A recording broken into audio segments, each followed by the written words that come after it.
بسم الله الرحمن الرحيم. بسم اللہ الرحمن الرحیم وبہ نستعین وهو خیر معین وصلی اللہ علی نبینا محمد وآلہ الطاہرین وصحبہ المنتجبین اللہم صلی علی محمد وآل محمد۔ عزیز طلباء کرام، السلام علیکم ورحمۃ اللہ۔ تعارض کے حوالے سے بحث جاری تھی، آج اس کی آخری کڑی ہے اور اس میں ہم ادلہ محرزہ اور اصول عملیہ کے درمیان فرضی طور پر تعارض کے فرضیے کو مورد بحث قرار دیں گے، کیونکہ ہم بتائیں گے کہ ادلہ محرزہ رتبے کے اعتبار سے اصول عملیہ سے ایک رتبہ پہلے ہیں۔ جب ایک رتبہ پہلے ہیں تو تعارض کی نوعیت نہیں بنتی، لیکن ہم فرضیے کی حد تک دیکھیں گے کہ کہاں پہ یہ تعارض کی ایک شکل بنتی ہے اور کہاں پہ یہ شکل ہی نہیں بنتی۔ انشاءاللہ آج کے سبق میں اس کی وضاحت کریں گے، ادلہ محرزہ کی قطعی اور غیر قطعی میں تقسیم کریں گے، ادلہ محرزہ قطعیہ کی نسبت سنجی کریں گے اصول عملیہ کے ساتھ، اور پھر اس کے بعد ادلہ محرزہ ظنیہ کی نسبت سنجی کریں گے اصول عملیہ کے ساتھ۔ تو چلتے ہیں سبق کی جانب۔ سب سے پہلے قراءت متن کرتے ہیں۔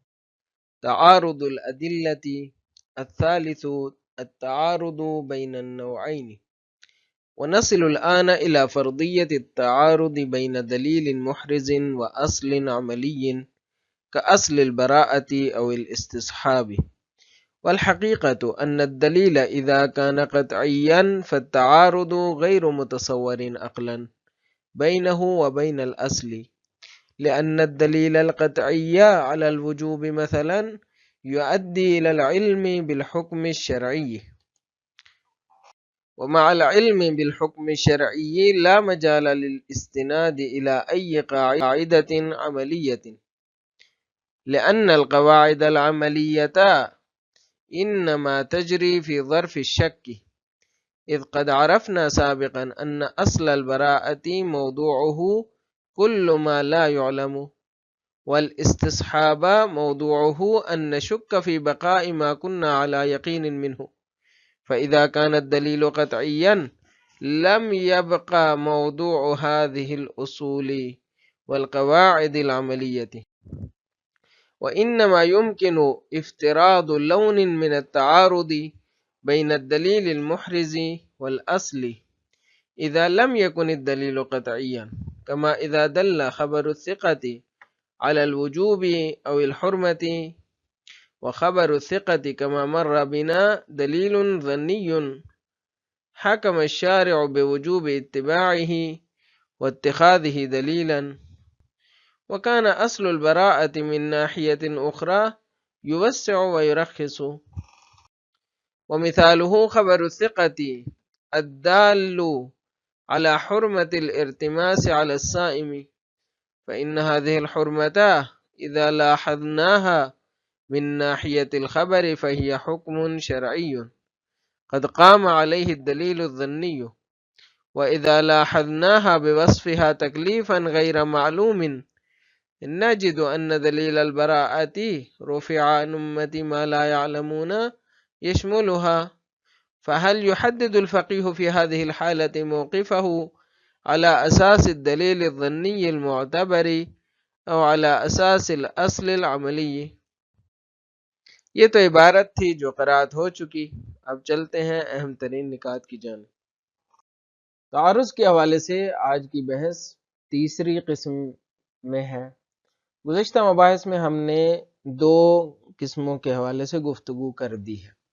پہلی قسم یہ تھی کہ جہاں پہ خود ادلہ محرزہ کے درمیان تعارض کے متصور تھا، تعارض کو ہم نے تصور کیا۔ ادلہ محرزہ میں ہم نے بتایا کہ ادلہ محرزہ یا قطعی ہوتی ہیں یا پھر ظنی ہوتی ہیں، اور ہر ایک کے ہم نے قواعد بیان کر دی۔ پھر ہم نے اصول عملیہ کے حوالے سے گفتگو کی اور اصول عملیہ کے درمیان تعارض کی بحث انجام دی۔ آج کے سبق میں ہم تیسری قسم کی طرف جا رہے ہیں، اور وہ تیسری قسم یہ ہے کہ جہاں پہ ادلہ محرزہ اور اصول عملیہ کے درمیان تعارض ہے، یعنی ایک طرف تعارض ادلہ محرزہ ہیں اور طرف دیگر کیا ہیں؟ اصول عملیہ ہیں۔ تو یہ ہماری بحث ہے۔ سب سے پہلا اس میں نقطہ اور سوال یہ ہے کہ تعارض کہاں پر متصور ہے اور کہاں پر متصور نہیں ہے؟ کیا ادلہ محرزہ اصول عملیہ کے آمنے سامنے آ بھی سکتے ہیں یا نہیں آ سکتے؟ تعارض ہم عرض سے ہے نا، یعنی ایک دوسرے کے عرض میں ہوں، ایک دوسرے کے آمنے سامنے آ سکیں۔ جو چیز ہم عرض ہو ہی نہ تو وہ کیسے تعارض کرے گی؟ تو لہٰذا تعارض کا تصور ہے بھی صحیح یا نہیں ہے۔ تو یہاں پہ جو ہے نا سب سے پہلے تو شہید کو آپ کو خلاصہ بتا دوں کہ جو اصل تعارض ہوتا ہے، تعارض مستقر، وہ یہاں پہ نہیں ہوتا۔ یہ صرف تعارض بدوی متصور ہے، اور وہ بھی کہاں پہ متصور ہے؟ ادلہ محرزہ ظنیہ میں، ادلہ محرزہ ظنیہ میں۔ تو ادلہ قطعیہ میں نہیں ہے۔ تعارض کہاں پر متصور ہے؟ یہاں پہ ہم یہی بتائیں گے کہ ادلہ قطعی میں تعارض متصور نہیں ہے۔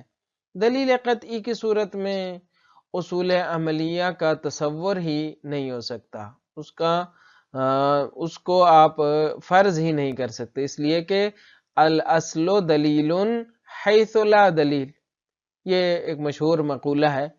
تو یہاں پہ اس مشہور مقولے کو اگر ہم کھولیں گے تو یہ نظر آئے گا کہ اصل کا جو اصول کا موضوع ہے وہ کیا ہے؟ وہ دلیل قطعی سے باہر ہے۔ دلیل قطعی کو ہونے کی صورت میں اصلا اس کا موضوع ہی نہیں ہوتا، اس کا موضوع نہیں ہوتا۔ وہ کیسے؟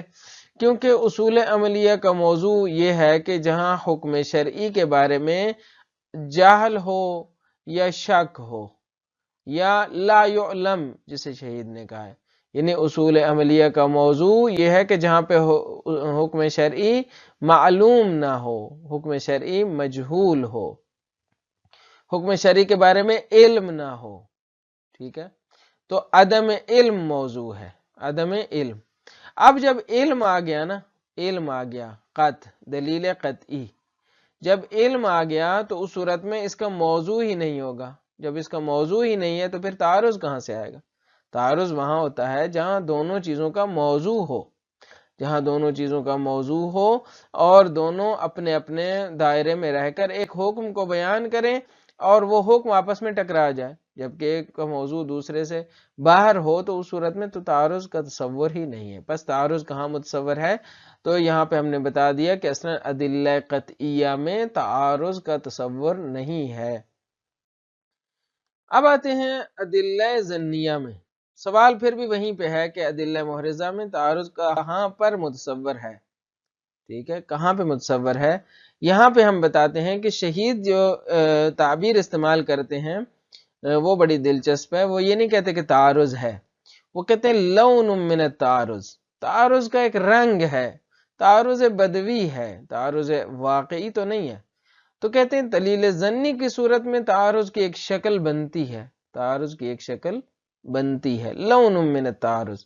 میں نے اس کا جو ترجمہ کیا ہے وہ یہ کیا ہے کہ تعارض کی ایک شکل بنتی ہے۔ کہاں؟ جہاں پہ ایک طرف ماجرا دلیل ظنی ہو، دوسری طرف ماجرا کیا ہو؟ دلیل اصول عملیہ ہوں، تو یہاں پہ ایک شکل بنتی ہے۔ وہ شکل ہم آپ کو پہلے بنا کے دکھاتے ہیں کیسے بنتی ہے۔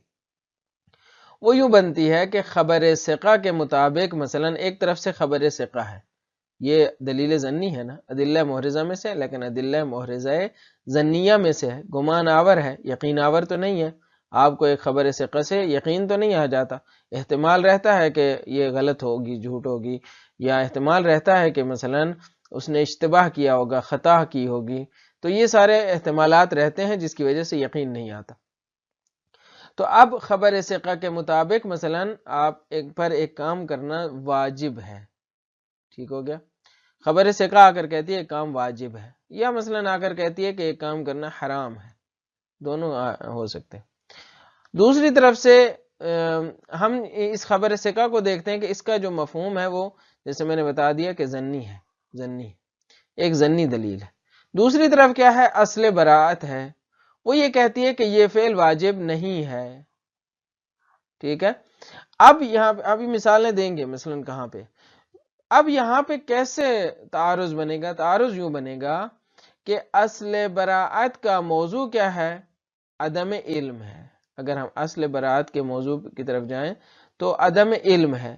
زن بھی تو عدم علم ہے نا، زن بھی تو کیا ہے؟ عدم علم ہے. زن کیا ہے؟ عدم علم ہے. یہاں پہ شکل بنا رہے ہیں ہم، تعارض کی ایک شکل بنا رہے ہیں، پھر ہم اس کو آگے جا کے رد کریں گے.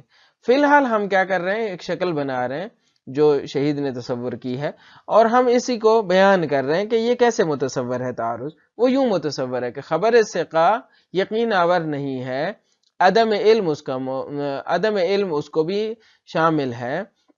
جب عدم علم شامل ہے تو اصل برات میں بھی تو عدم علم شرط ہے نا.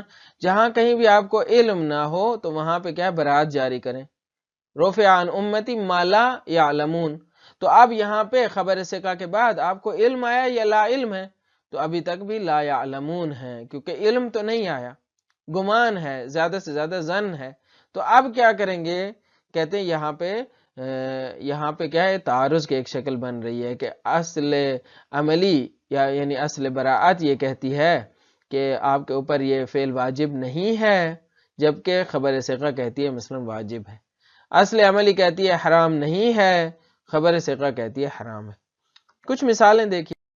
مثال کی طرف آتے ہیں. مثال کیا ہے؟ مثلا خبر واحد یہ کہتی ہے کہ روزے دار پر ارتماس حرام ہے. ارتماس کا مطلب کیا ہے؟ غوطہ لگانا. غوطہ لگانا.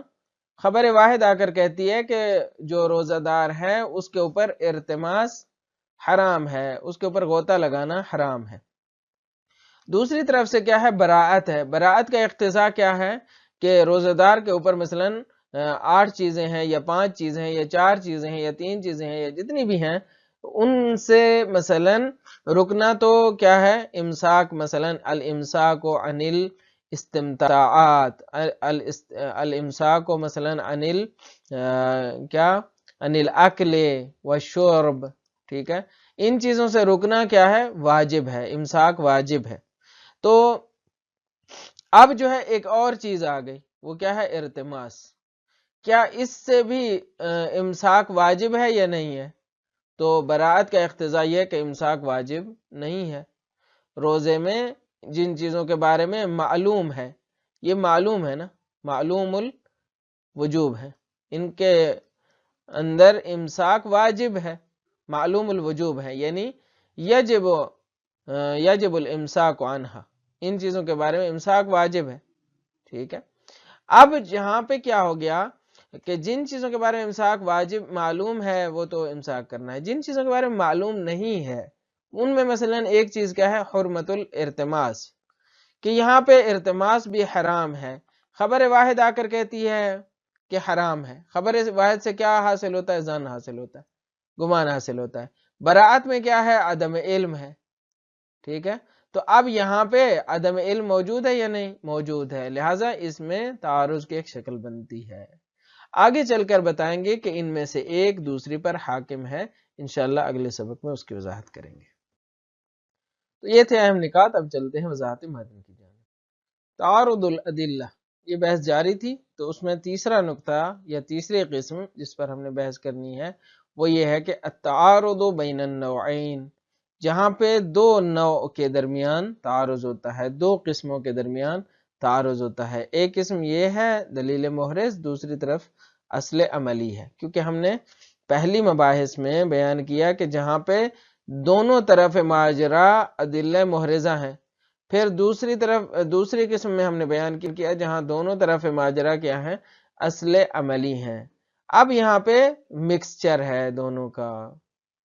فرماتے ہیں وَنَصِلُ الْآنَ إِلَى فَرْضِيَّةِ التَّعَارُضِ بَيْنَ دَلِيلٍ مُحْرِزٍ وَأَصْلٍ عَمَلِيٍّ. ہم یہاں پر پہنچتے ہیں فرضیے کی جانب. یہاں پہ فرضیے کا لفظ استعمال کیا ہے، یعنی یہ فرض ہے. ہم ایک فرضیے کی جانب یہاں پر پہنچتے ہیں، اور وہ یہ ہے کہ جہاں پہ تعارض ہے دلیل محرز کے درمیان اور اصل عملی کے درمیان. فرضیہ کیوں کہا؟ میں نے گزشتہ اس میں وضاحت کر دی کہ تعارض حقیقی یہاں پہ اصلا ممکن نہیں ہے. دلیل محرزہ اگر قطعی ہو تو اصلا تعارض ہی متصور نہیں ہے. دلیل محرزہ اگر ظنی ہو تو تعارض بالکل شکلی ہے، ظاہری ہے، صوری ہے، واقعی نہیں ہے. بس یہاں پہ اس لیے فرضیے کا لفظ استعمال کیا ہے. فرض ہے، فرضیے کی حد تک ہے، اس کا کوئی واقعی وجود نہیں ہے. کہتے ہیں کیسے مثلا تعارض ہو جائے؟ کہتے ہیں کہ اصل البراءت اصل العملی کا اصل البراءت والاستصحاب.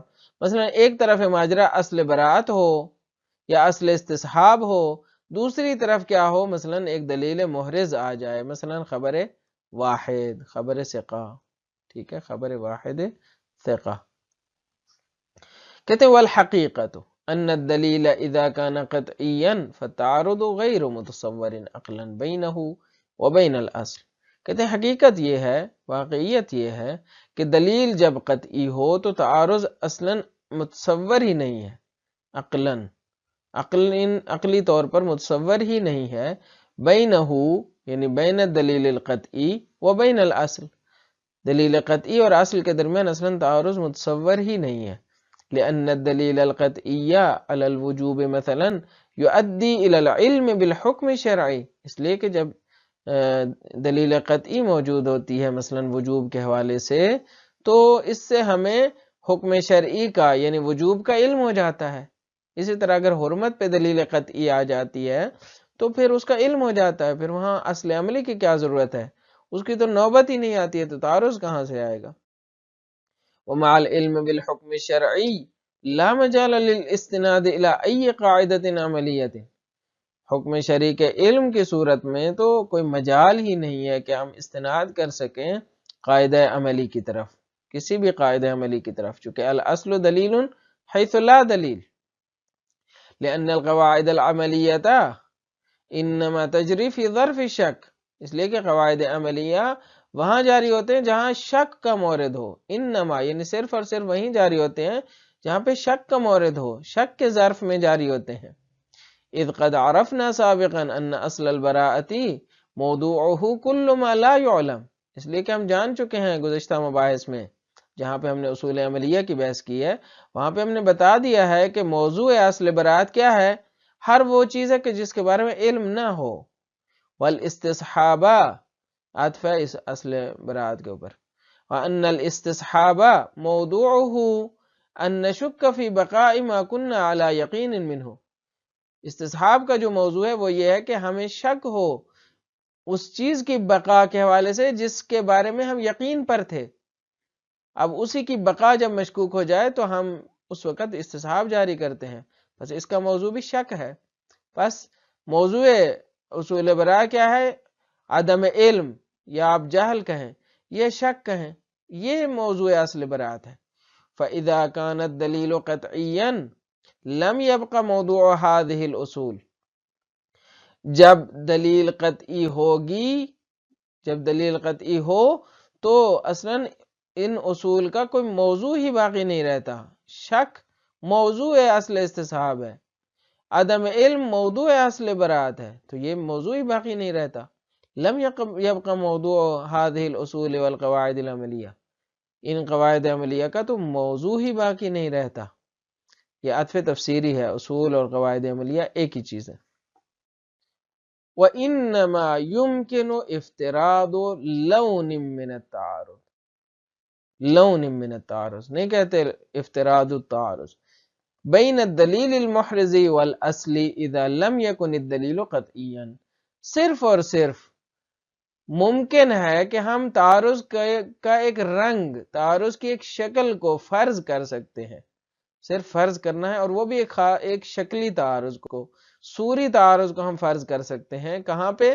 جہاں پہ دلیل محرز اور اصل عملی ہو. کب؟ جب دلیل محرز جو ہے وہ قطعی نہ ہو. یہ فرض ہو سکتا ہے. دلیل محرز اور اصل عملی کے درمیان ہم تعارض کی ایک شکل کو فرض کر سکتے ہیں. کب؟ جب دلیل محرز قطعی نہ ہو. کما جیسا کہ اذا دل خبر الثقۃ علی الوجوب، جب خبر ثقہ وجوب یا حرمت پر دلالت کرے. وخبر الثقۃ کما مر بنا دلیل ظنی حکم الشارع بوجوب اتباعہ واتخاذہ دلیلا.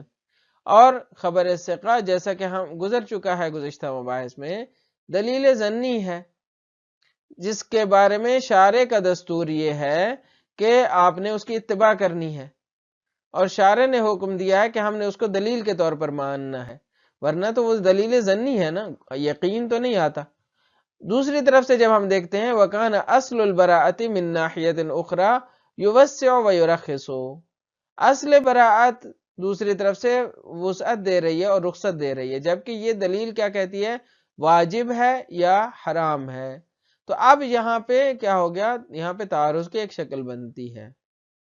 وَمِثَالُهُ، مثال اس کی یہ ہے کہ خبر ثقۃ الدال علی حرمت الارتماس، الدال صفت خبر کی، کہتے ہیں کہ اس کی مثال یہ ہے کہ ثقہ کی جو روایت ہے جو دلالت کرتی ہے کہ روزہ دار کے اوپر ارتماس کیا ہے؟ حرام ہے، روزہ دار کے اوپر غوطہ لگانا، ارتماس غوطہ لگانا حرام ہے، تو کہتے ہیں فَإِنَّ هَذِهِ الْحُرْمَةَ إِذَا لَاحَظْنَاهَا مِن نَاحِيَةِ الْخَبَرِ فَهِيَ حُكْمٌ شَرْعِيٌّ، کہتے ہیں جب اس حرمت کو ہم ملاحظہ کرتے ہیں اس جہت سے کہ اس کے اوپر خبر ثقہ آئی ہے، خبر سے مراد خبر ثقہ ہے، تو اس جہت سے یہ ایک حکم شرعی بنتا ہے، ٹھیک ہے، یہ حرمت ایک حکم شرعی ہے۔ قد قام علیہ الدلیل الظنی، ایک ایسا حکم شرعی ہے کہ جس پر دلیل ظنی قائم ہوئی ہے، پس یہ حرمت ارتماس جب ہم اسے خبر ثقہ کی جہت سے دیکھتے ہیں تو یہ ایک ایسا حکم شرعی ہے کہ جس پر دلیل ظنی قائم ہوئی ہے۔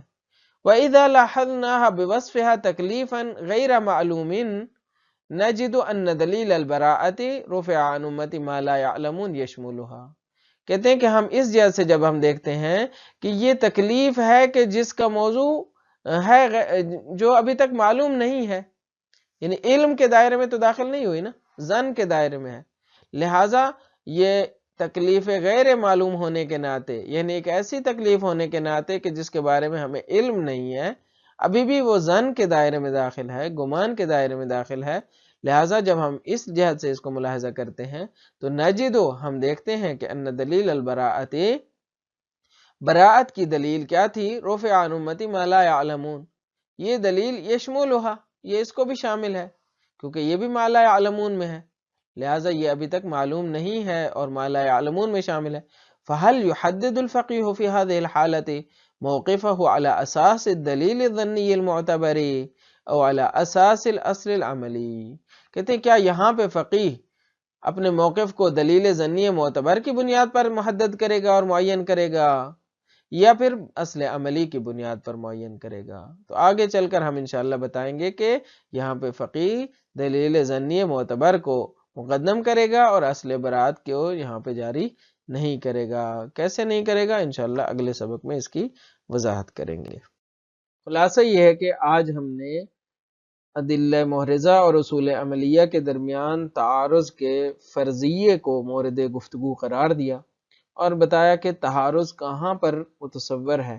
ہم نے بتایا کہ دلیل قطعی کی صورت میں اصول عملیہ کے ساتھ اس کا تعارض متصور ہی نہیں ہے، اور دلیل ظنی کی صورت میں تعارض کی ایک شکل بنتی ہے، اور پھر مثال دی کہ مثلا خبر ثقہ جب کہتی ہے کہ ایک کام واجب ہے جبکہ براءت کا اقتضاء اس کے برعکس ہے، یعنی عدم وجوب کا اقتضاء رکھتی ہے، تو وہاں پہ موضوع کے اعتبار سے کیونکہ ابھی تک خبر ثقہ کی وجہ سے یہ علم کی کیفیت نہیں آئی، تو اصل براءت کا موضوع بھی جو دلیل ہے، دلیل اصل براءت، وہ بھی عدم علم کو شامل ہے، لا یعلمون کو شامل ہے، لہٰذا یہاں پہ ایک کیفیت بنتی ہے کہ شاید براءت بھی جاری ہو سکے اور خبر ثقہ کا موضوع بھی ہے، لہٰذا خبر ثقہ بھی جاری ہوتی ہے کیونکہ اس نے اپنا حکم دیا ہے۔